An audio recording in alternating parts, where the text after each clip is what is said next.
নারায়ণগঞ্জ সদর Victoria general হাসপাতালে অ্যাম্বুলেন্সে অগ্নিকাণ্ডের ঘটনা ঘটেছে। এ ঘটনায় গাড়ির ড্রাইভার আহত হয়েছে।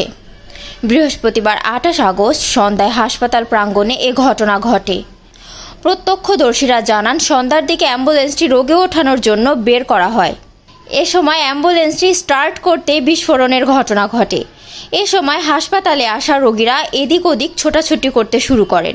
পরবর্তীতে ফায়ার সার্ভিসের ২টি ইউনিট ঘটনাস্থলে এসে আগুন নিয়ন্ত্রণে আনে।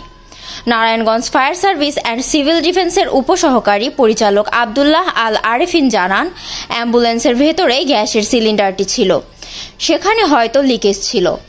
গ্যাস লিক হয়ে অ্যাম্বুলেন্সে জমা হয়েছিল। গাড়ি স্টার্ট করার সাথে সাথে কোথাও হয়তো স্পার্ক করেছে। সেটা থেকেই আগুনের সূত্রপাত।